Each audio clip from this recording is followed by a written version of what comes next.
Good day. Welcome to the Cory Morgan Show. I've got a new backdrop for today. Unfortunately, not as scenic as I wanted it to be. I'm still down in the States. I'm actually in southern Arizona, right near the Mexican border. And this washed out whiteness behind me was showing a beautiful desert scene from outside of my fifth wheel. I was going to be camped outside for this show, but the wind is just blowing like all get out there. So I figure you guys want to be able to hear me while the show is going on. So I'm doing it from inside the comfort of the fifth wheel, and it won't impact the rest of our content for the day. We still got a lot to cover and a good time to be had. So in a little while, I'm going to have Chris Scott on. He's the owner of the Whistle Stop Cafe in Mirror. And he spoke at a meeting for the British Columbia Prosperity Project. Yes, the independence movement is spreading out to BC now. That's going to be a good conversation. Think about that. I'll talk about making federalists sweat. Multiple provinces are getting independence movements going now. And, well, the opponents to it don't really know what to do about it. And that kind of brings me into what I want to talk about to kind of kick things off today. So the UCP under Premier Daniel Smith, I mean, they've offered up a lot of errors that an adept opposition party could have taken advantage of. I mean, the Alberta Health Services procurement scandal should have been gold for the NDP, who oppose any form of healthcare reform or private contracting, yet they couldn't get the issue to grow legs. Internal caucus discontent led two UCP MLAs to finding themselves sitting as independent members, but the NDP couldn't manage to widen those cracks of division. On the budgetary front, the UCP's posted deficits, which could have given the opposition space to campaign upon fiscal responsibility, but they failed to do so. I mean, also, we've had legacy media, left-leaning pundits carrying as much water for Nenshi's NDP as they could. They accused Smith of banning books when pornography was removed from children's libraries, and they claimed that children's lives would be put at risk if boys were prevented from participating in girls' sports. They pumped the tires for disgraced former MLA Lukaszyk's Forever Canadian petition stunt, and lent false credibility to the union-inspired flurry of recall initiatives filed against over 20 MLAs. Lukaszyk's petition's all but forgotten, and the recall efforts are failing dismally. Naheed Nenshi has led the NDP now since June of 2024. He's held a seat in the legislature since June of 2025, and he's sat as the leader of the opposition for a full fall session now. This should be the honeymoon phase for a fresh new opposition leader. If there's any time for the NDP to gain ground, it would be during Nenshi's first couple of years in office, and the results are in. It's looking pretty dismal for Nenshi and the Democratic Socialists of the NDP. A Leger poll conducted between January 23rd and 26th found the UCP is climbing in the polls while the NDP are sinking. The Smith government commands 50% of support compared to 37% for Nenshi's struggling party, and seat projections based on the latest numbers indicate the NDP would lose several urban seats if an election were held today. People are voting with their wallets, too. The UCP raised $9.3 million in 2025, while the NDP garnered $6.3 million. I mean, it's not peanuts, but it's well below the UCP. Union rage over the back-to-work order for teachers didn't translate into party donations. I guess a 12% raise wasn't enough to encourage Alberta's woe-begotten educators to open their wallets and fund the NDP. So the NDP being granted so much opportunity, what's holding them back, aside from Nenshi's lack of charm? Well, the answer is federalism. Not so much that the NDP should be embracing secessionism, but that they don't appear to be a party willing to stand up to Ottawa on Alberta's behalf. I mean, unity has been the top issue since the last federal election when the Liberals were kept in power. The Alberta independence movement has blossomed, and while there might not be a majority support for provincial independence, it's all but assured a referendum on the issue is going to be held this fall. Well, not Albertans want to vote for independence. They do see Ottawa and the Liberal government as the greatest threat to Alberta's well-being right now. They want to feel confidence that the Premier of Alberta will put Alberta first. And then she just can't provide that confidence. The NDP under Rachel Notley's premiership was tight with former Prime Minister Trudeau. In fact, Notley even appeared a little besotted with him during public appearances together. Nenshi was only a little less doe-eyed while attending events with Trudeau, while he was Calgary's mayor. While Trudeau has thankfully ridden off into the sunset to pursue pop stars, the hangover from his tenure remains in Alberta, and those closely associated with him are not well received by Alberta voters. Carney might be brighter than Trudeau, but he's still perceived by Albertans to be somebody to be guarded against, and the NDP just doesn't inspire confidence on that front. Alberta's NDP is also still subservient to the federal party, despite their decoupling of memberships between branches of the party. When push comes to shove, Nenshi still has to answer to the federal leader of the NDP, according to their party constitution. Singh's complete capitulation to Trudeau in Parliament showed where the federal NDP stand on that front. Premier Smith has masterfully played both sides, actually, when it comes to the independence movement in Alberta. She constantly reiterates she wants Alberta to remain within Canada, but it's provided and supported the mechanism for triggering an independence referendum. Now Smith can make demands of the federal government and point to the growth in the support for independence when the feds shoot those demands down. She hasn't put herself into the sovereigntist camp, but has successfully placed herself in the role as a key defender of Alberta.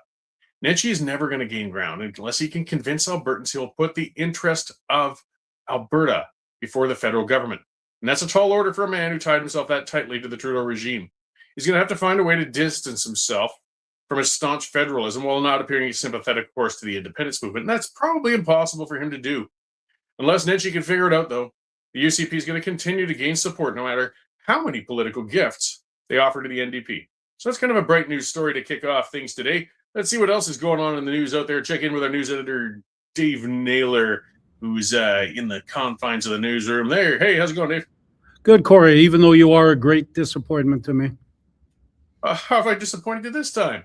You promised me a table with you on it, with open desert, you sitting there in a tinfoil hat for this show. I know. And you wanted something failed like to deliver. You're now sitting in the bathroom of your fifth wheel. I mean, this is the living room. But yes, I have disappointed on that front. On the bright side, I got you a fridge magnet yesterday. Oh, did you? From where? Yes. From Organ Pipe National Monument down by the Mexican border. Oh, very cool. Thank you very much. And it makes up a little for the table. Yeah. When you're coming back through the border next week, think of me at the duty free shop because I know you don't drink. No, afraid not. It's wasted on me these days. Yeah. Getting excited for the Olympics? Start on Friday? No. Well, I like watching the ski jumping and a few things, but I can't. It's not like the Olympics used to be. You don't just set aside that time and expect to watch it all anymore. Yeah, I don't know. I do. I love it. I can't get enough of it. How close did you come to qualifying for the Olympic ski jumping team? Oh, not even vaguely close. The nice part of being a ski jumper in the 80s, though, is there's still only so many ski jumpers. And with all that hype with the Olympics coming to Calgary back in 88, we all kind of got over-promoted and overfunded for a little while. So I was in the right place at the right time. But to be frank, with my own talent as a ski jumper, I was only kind of middling at best. Yeah, well, you got to see a bit of the world for free anyways, right? Oh, yeah. Anyways, extremely busy news day today here. Cory, I'll just give you a brief rundown. We've got breaking news. It looks like the federal government is going to back down on their EV mandate. That's up there from our business whiz, Dave Winnick. We've got a story on Paul's, a very popular Airdrie pizza joint. They have made their location available to sign the independence petition, and that has caused a stir, both pro and con. So you can read about that one there. We've got your favorite guy, Naheed Nenshi, telling Danielle Smith to stop her word salad and to pick a side in the referendum. We've got Trudeau, not Trudeau. I can't get him out of my mind. Carney has abolished the offices of the Islamophobia czar and the anti-Semitism czar, and he's going to mix them all and put them all under one big tent. So that would be a fun place to work. Calgarian Tate McRae, singing superstar, is creating some controversy because she appeared in an ad for the American Olympic team. So there's some people questioning why she would do that.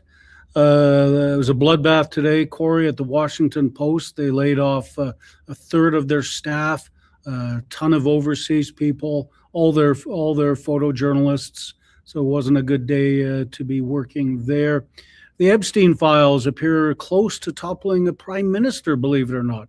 The British Prime Minister Keir Starmer is in hot water over the fact he appointed a gentleman called Peter Mandelson to become U.S. ambassador, even though Starmer knew about the deep connections Mandelson had with Epstein.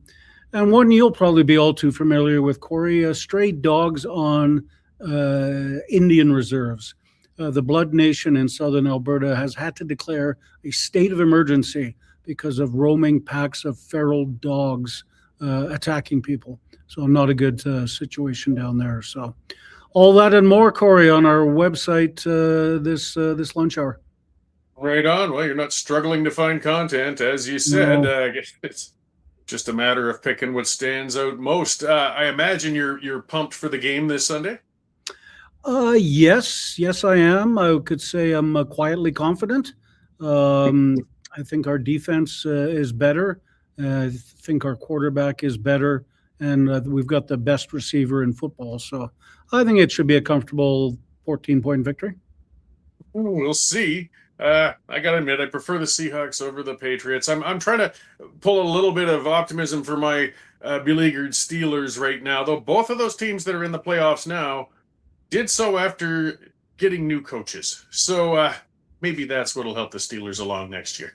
Yeah, but they hired good winning coaches, not a Dallas Cowboy coach. Well, no, they took that fella from the Titans there. What's his name again? And brought him to the Patriots. And he seemed to, like I said, I'm grasping, but I got to look forward to next year. Yeah, before that, Cory, we've got a Battle of Alberta at the Saddle Dome tonight. So that'll keep us excited. All right. Well, I'll let you get back to it, Dave. Thank you for the update, and I will endeavor to be at a more scenic location for you next week. There you go. Looking forward to it. Right on. Thanks. So that is our news editor, Dave Naylor. And yeah, the stories are popping up. Everything from the international to the local to the national. And just where I got to remind everybody, the reason we can do that is because you've subscribed. This is a user-supported media outlet. This keeps us accountable to you. If you haven't subscribed yet, guys, take one out. It's $10 a month, $100 for a year. Take advantage of that volume discount, right? And it gets you past the paywall, supports Dave, the other Dave, all the folks we got in the newsroom there, Leah, and our folks across the country. We've got somebody in Toronto now. We've got some, we've had Jared working hard out in BC. That's because you guys have subscribed. So thank you very much for subscribing. And if you haven't yet, get on there, westernstandard.news/subscription. Take one out or buy one as a gift for someone else who could use a little enlightenment. Another reminder, I'm going to remind you at the end of the show too, but I want to mention it now. We're going to have the ability to have live callers coming in on the show starting 2 weeks from now. We'll put the number out and we'll advertise that a little later. But you'll be able to call in live and we'll be able to chat a bit on this show. A little more like talk radio style of the past. We'll see how that goes. I'm looking forward to it. It'll be fun engaging you guys. I know there's the comment section, which, by the way, I can't see as well with my setup right now as I typically do. But there'll still be comments and you'll be able to call in and take part in the show directly.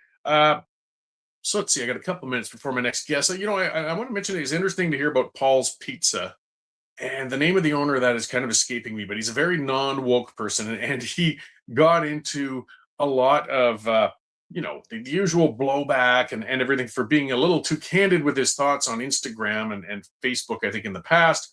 So, of course, the hordes came out and screamed and called for boycotts of his business and everything else.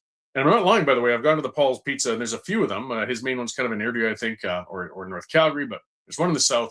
It is really good pizza. But it's really a gamble when you do mix your politics with your business in general. It's up to the owner, power to them if they want to go that route. I'm not sure if it's always the best idea, but it's certainly up to him. But, it can be... it can really cut into your sales. It can really make for headaches. And my guest, who's going to be coming on in a moment, Chris Scott, did the same sort of thing, of course, with his Whistle Stop Cafe and Mirror. In fact, he made a very huge principled stand. I don't know how well it worked out for his business, but it certainly made him a nationally known person who stands on his principles and stood up against being shut down. They illegalized his ability to serve people food during the pandemic. But he wasn't afraid, I guess, to mix the business with the politics. It's always a gamble. So if Chris is in the lobby, we'll bring him in and I'll have a chat, though, because we're talking about the BC Prosperity Project, who have held a founding meeting in Campbell River on Vancouver Island. And Chris was the guest speaker there. I can't see the lobby with this setup right now, so I'm not sure if Chris is there. Hopefully he is. And if he isn't, he'll be pulled into the show. There he goes. Okay, right on. So how's it going, Chris? Good. How are you, Cory? Oh, excellent. As I was saying, I was thrilled to hear, just not only that they're organizing, but that you took the time to go out and speak to this, I guess you could say, founding group for the British Columbia Prosperity Project out in Campbell River. How did that go? It was awesome. And just so you know, it wasn't just that got me out here. My grandparents, they still live in Campbell River. They're 93 and 94. And I'm always trying to find a reason to get away from my busy life to visit. So when I saw that the founding meeting for the British Columbia Prosperity Project was in the city I was born in, Campbell River, where my family still is, it was, hey, we're leaving in 2 days, going to the island. And here we are. Oh, perfect. So you're in the right place at the right time. I remember going fishing at Painter's Lodge with guided salmon fishing out there. Man, it's some of the best in the world. I can't afford that sort of thing anymore, but well, that's excellent. So, I mean, it's just something people don't think of, but they forget that, aside from lower mainland BC, British Columbians are Western Canadians, and they aren't all as thrilled with Ottawa as some people might imagine. Well, you know what, the rationale for independence in Alberta is the same as rationale for independence in British Columbia. It's all about self-determination. We're subject to the same constitutional, systemic issues that put us in a position where our voices just don't really carry much weight in Ottawa. And, even the Lower Mainland, look what's happened in the Lower Mainland in the last 30, 40 years. The government has allowed speculative investment to drive up real estate prices in the Lower Mainland so far that nobody can afford it anymore. It's absolutely insane. So there is the self-determination that we're all lacking in Western Canada is a common denominator. Yeah, well, and I like to regularly remind people who, might not be political weenies like me or as old as me, is to remember in the late 80s and the early 90s, Lower Mainland BC actually had a lot of conservative strength. There were a lot of Reform Party members who were just a Western Canadian party at that time, and they were holding seats out in the Vancouver area and down in that part of the world. Like, it's just a matter, I think, of organization. I mean, when people are hurting, as you said, with housing prices and everything else going on, we shouldn't write off the potential for support down there, Lower Mainland BC. Right.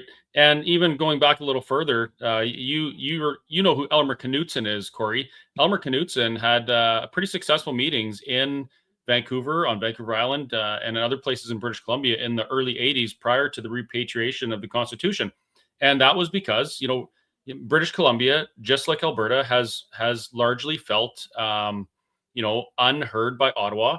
And it's frustrating to be taken along for the ride and not have any real input as to where you're going. So it's not even a new conversation. It's just renewed because of the success Alberta's having in pursuing their self-determination. Yeah, well, and Saskatchewan's been taken off excellently with the Saskatchewan Prosperity Project. I like how these are independent, units forming in different provinces, and the Parti Québécois is resurging a bit, and they're doing it on a unabashedly independence platform. They're campaigning on holding a referendum this fall. Do you think the Federation is finally perhaps reaching its end days? Like, it just can't seem to hold it together. We got cracks forming all over from east to west now. It may be. Canada has been referred to as an experiment by many people, including federalists. And if you look at the outcome of the experiment, which is Canada, the idea was supposed to be that we could unify under a common banner and prosper together. But as we found out, specifically as Western Canadians, our values aren't all the same. We don't particularly want to go to the same place. I mean, Alberta, most of British Columbia, Saskatchewan, probably Manitoba, they don't particularly want to usher in the New World Order. It's just not who we are as people. So, when your values diverge in ways as they have across Canada, it only makes sense that your governance has to follow. Like, we can't be governed under the same rules as those that have a different destination than us. It's just a recipe for a disaster. And that's the outcome we're seeing now with the Canadian experiment. Well, that's it. And I mean, nothing less, at least I've said it, than massive constitutional reform is going to change and undo this. And we saw with Meech Lake, right. Charlottetown, we can't even get relatively minor constitutional reform done. So this isn't going to happen. I mean, the only catalyst I could see for constitutional reform is a province having a positive referendum vote. Right.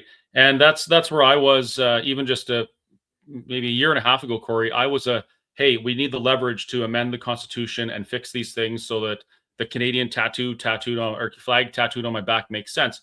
But I've come to realize, our voices aren't effective enough, even if we did get a constitutional convention, even if we did open it and do some amendments.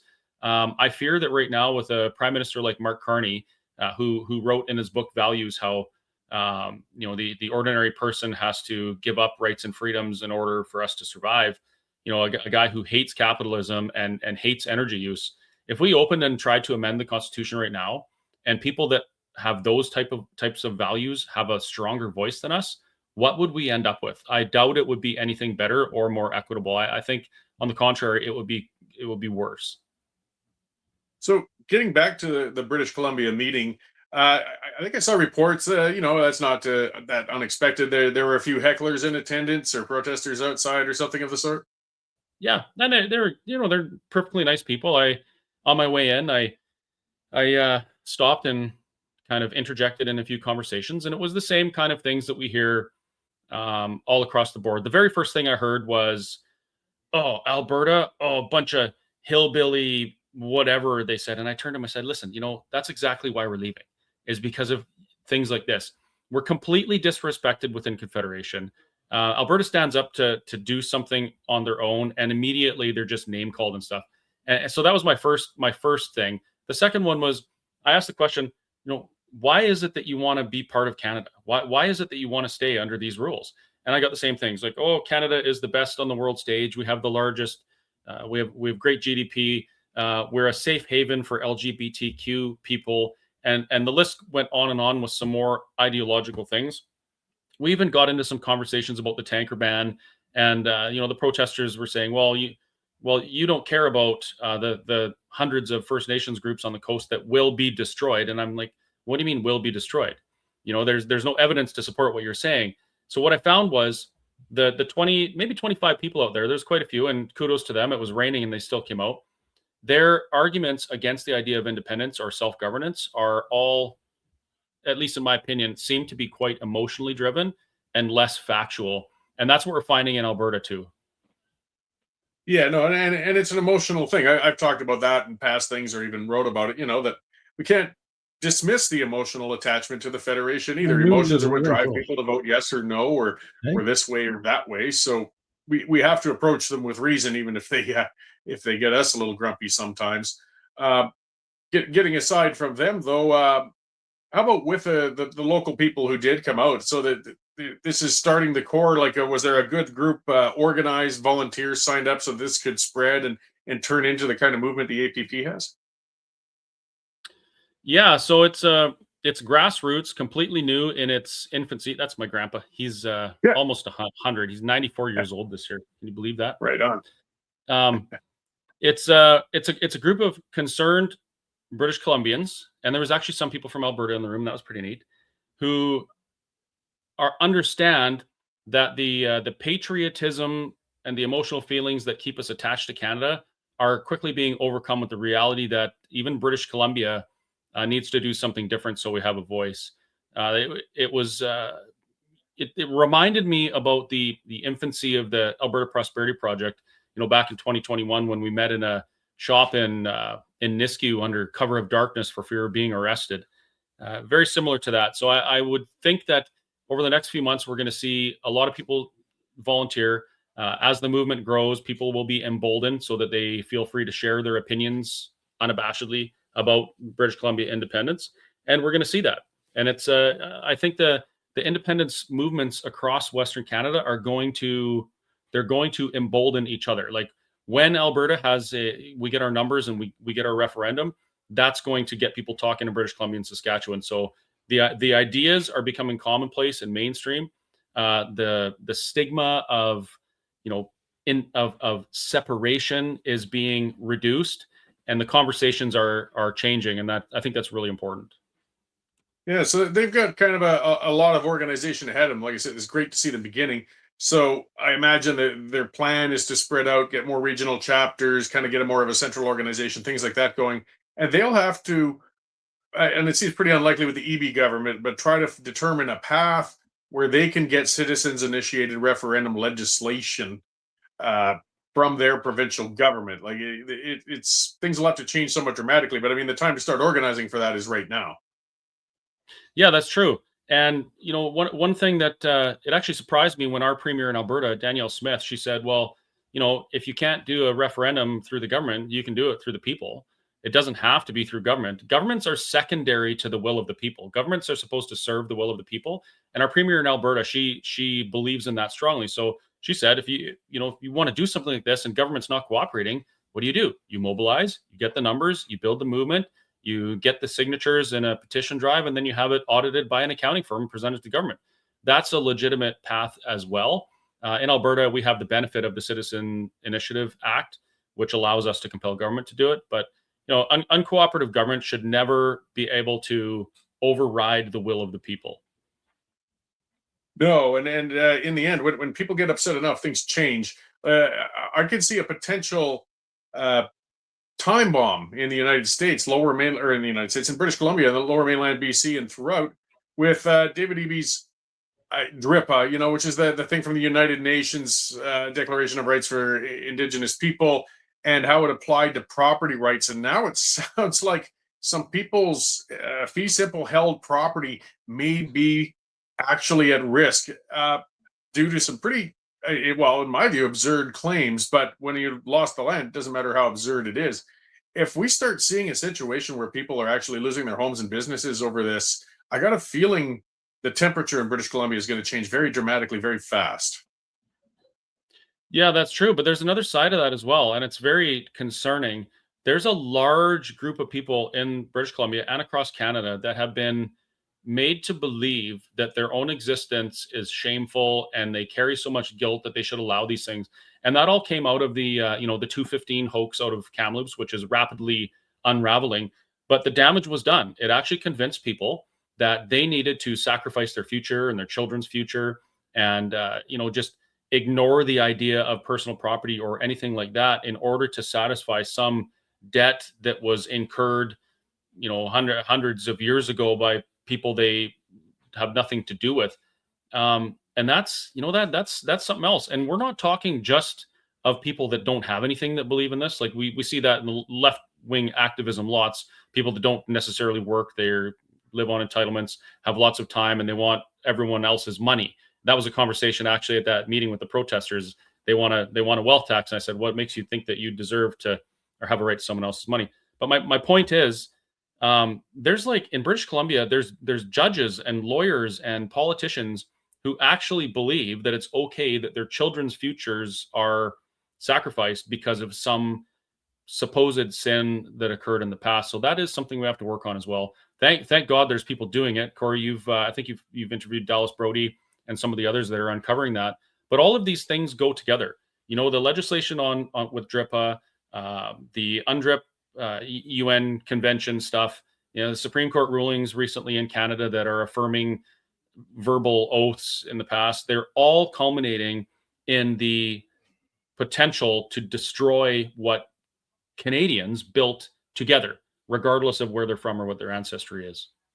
Yeah, it's ironic that the biggest threat to actual unity and what Canada is coming from this misguided land back movement from extreme leftists that's become into the hands of judges and politicians who can actually bring something about in it. And seeing Francis Whittison and Dallas Brody out there, the backlash against them and how hysteric and out of control and vitriolic it's been only tells me that they're over the target. The people who are benefiting from this system, who are the minority of a minority, are feeling threatened, which I think is a good sign, actually.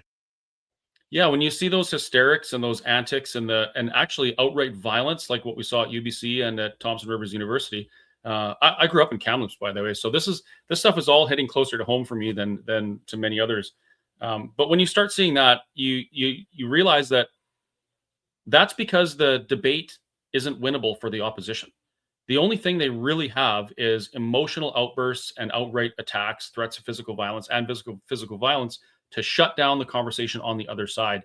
So absolutely right. When those things happen, as uncomfortable as it is, you're over the target because your opponent has no debate. Well, we're in for interesting times in a year like we've never seen before in the West. Before I let you go, what are you going to be up to in the upcoming months, and business wise, activity wise, and all the rest? Well, I have a really busy summer planned with the Whistle Stop Cafe, of course, my restaurant. We have a food truck now, so we have 3 medieval fairs to do this year. We have a couple weddings to cater, one of which is going to be absolutely awesome. Good friend of mine in the media. And just recently, I've decided to launch my own more Q&A focused, what Leighton Gray called it, Socratic events, where we're talking to people about Alberta independence, listening to their opposition points or their their fears of independence and talking through it. That the first event is in Rimbey on February 18th. That's going to be fantastic, and we're even going to serve a little food there too, so it'll be fun. But that's going to be my year. Trying to manage the cafe, all our extra stuff we have with that. Really advocating for Alberta independence, because this is a most important thing we can do in our lifetime, probably. And Cory, I'm really looking forward to having you at some of those events with us as well, because you're a wealth of knowledge and information about Alberta independence. And even my grandpa here, he remembers from the early 90s when the independence movement was talked about in Alberta, and he remembers your work. So it has an impact. Right on. I'm glad some folks can still remember those early efforts. I like to think I've learned a lot since. Well, I'm sure I'll see you at one of those events without doubt. We're going to cross paths. As you said, it's going to be a crazy busy summer. So thanks for taking the time to talk to us today and taking the time to talk to those folks out in Campbell River. I'm really looking forward to things taking off for them out there.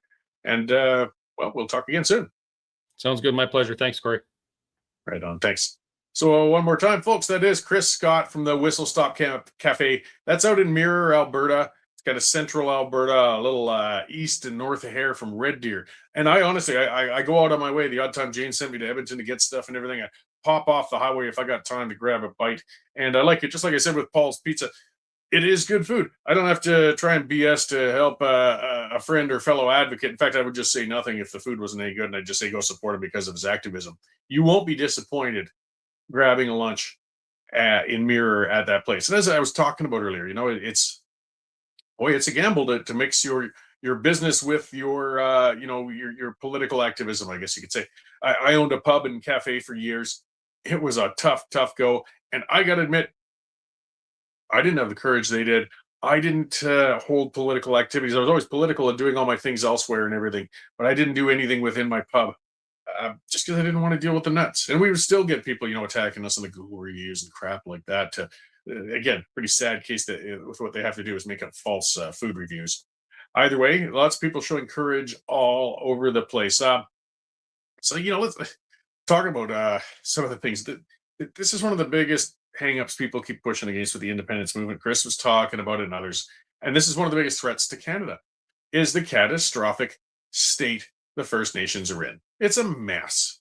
And we're pretending it's a viable mess. We're pretending there's a future that's good for anybody under the current system and mess. The only ones getting served are lawyers who do lawsuits on behalf of First Nations, bureaucrats who work in departments that serve First Nations, and some of the leadership within First Nations. Otherwise, everybody else in First Nations is losing. And we're perpetuating a myth that these First Nations have a veto over everything else that everybody else in Canada does. This 5% of the country has a veto authority over the rest of the nation, and they don't, and nor should they, for a couple of reasons. For one, we shouldn't give race-based authority to anybody. That was the wrong that allegedly should be, undone by current contemporary policy. Yes, First Nations people were treated as second-class citizens well up into the 60s, and that was wrong, but you can't change that by bringing in more race-based policy. The other part where it's wrong is look at the state of their affairs, and do you really want to ask yourself, do you want to hand over the reins of governance to the principles of these reserves? As Dave mentioned, they've declared a state of emergency on the Blood Reserve. There's a video on my personal channel. I gave a tour of the Blood Reserve. If you want to check it out, search Cory Morgan on YouTube. I went out there and actually toured on the ground to show the conditions of that reserve, along with the Siksika Reserve. Every reserve, they're a mess. They got wild dogs running loose, attacking people. And if you want to research and Google that, wild dogs have killed children on reserves multiple times over the years, everywhere from out New Brunswick back out west. This is a chronic problem on every reserve. Why? We don't have feral dogs happening anywhere else. Even the smallest of most underfunded rural towns can manage to maintain a dog catcher.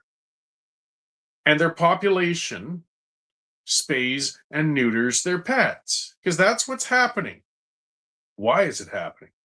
Well, like anyone else, First Nation citizens want to have house pets, and that's fine. Of course, it's great.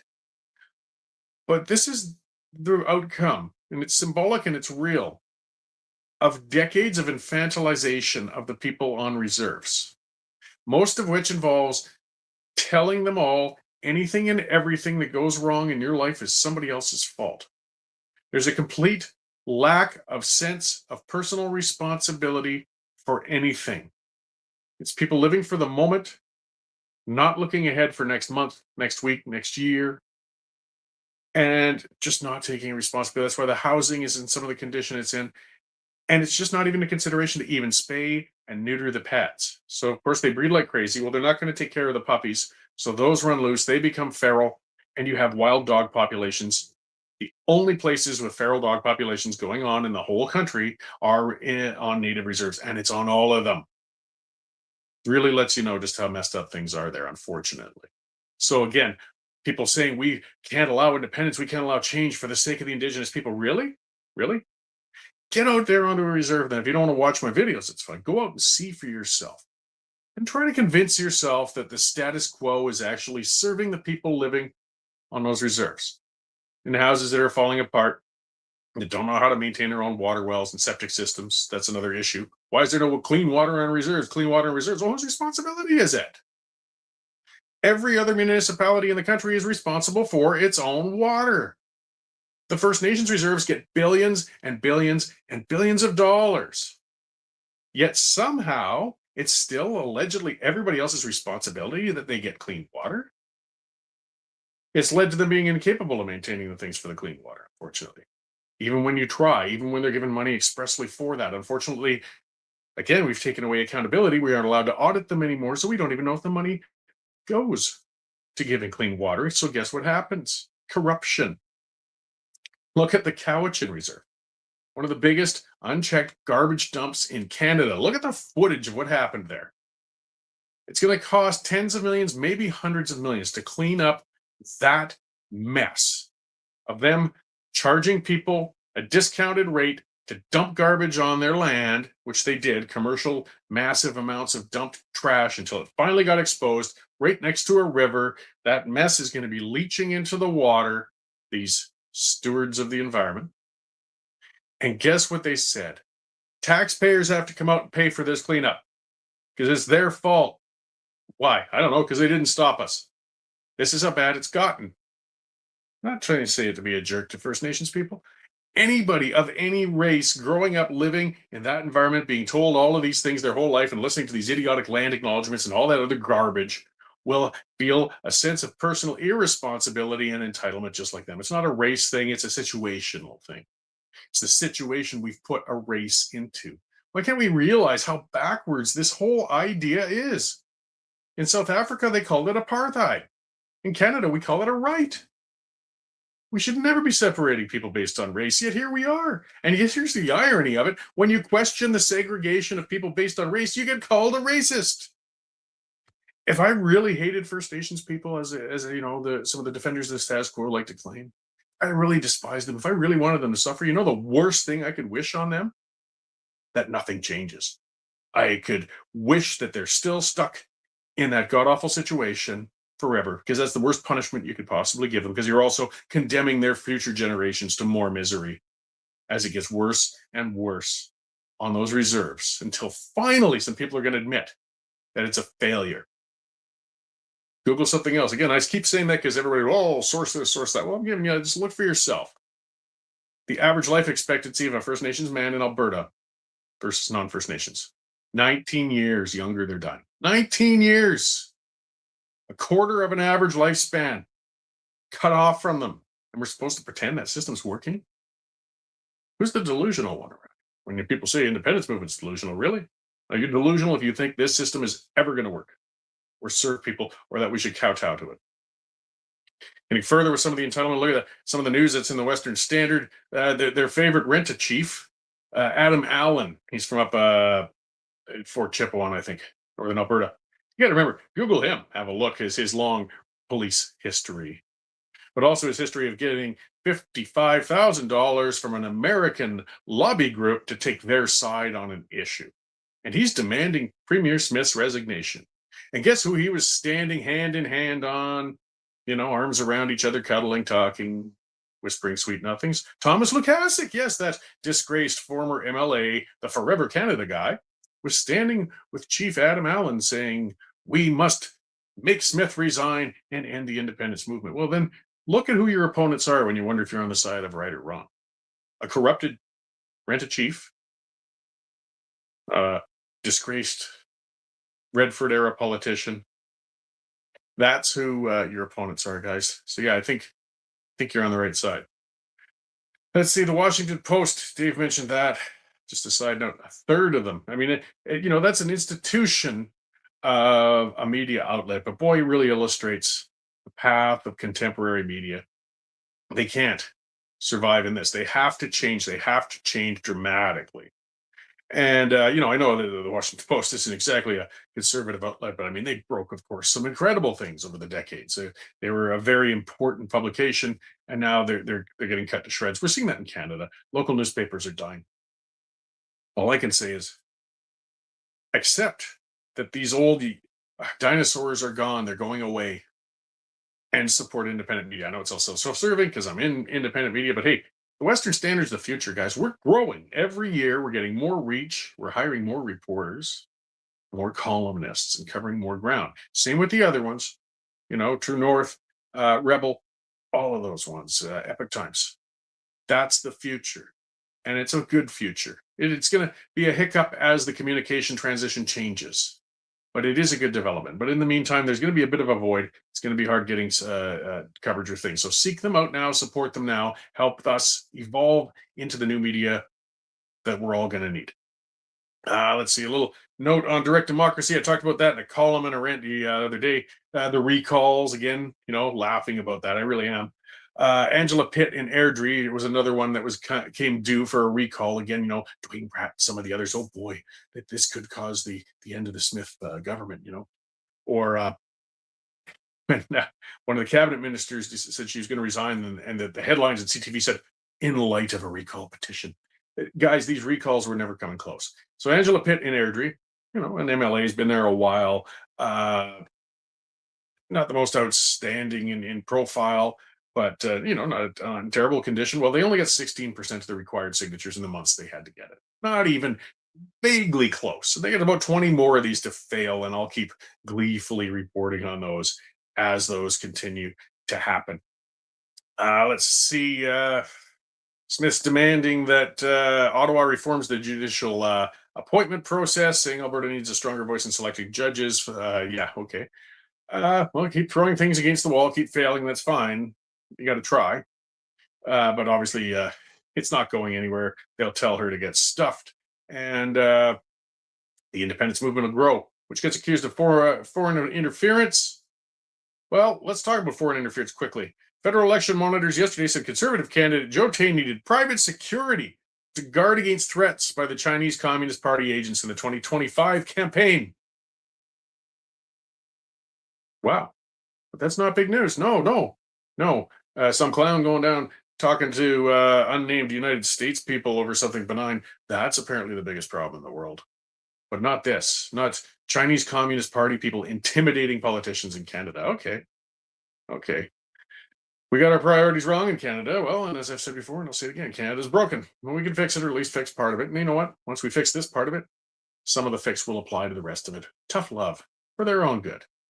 All right, I've run the time up. One more reminder, guys. If you've got ideas, opinions, thoughts, we will have a phone number for you soon. You'll be able to call into future shows, 2 shows from now, and we'll have some fun with those exchanges. Be sure to tune in to the Pipeline. It's going to be on tonight at 7 o'clock. Or you guys watching things on the Cowboy Network and some of those other TV channels this gets run on. Watch those broadcasts. They're going to be coming out. Nigel Hannaford's show, Leah, Dave, all sorts of people have been putting content out there on the Western Standard channel. So like, share, all that good stuff they tell you on these things. That's how we keep growing and reaching more people. Thank you very much for tuning in today. Hopefully the wind will allow me to provide one more decent scenic backdrop on the next show a week from now.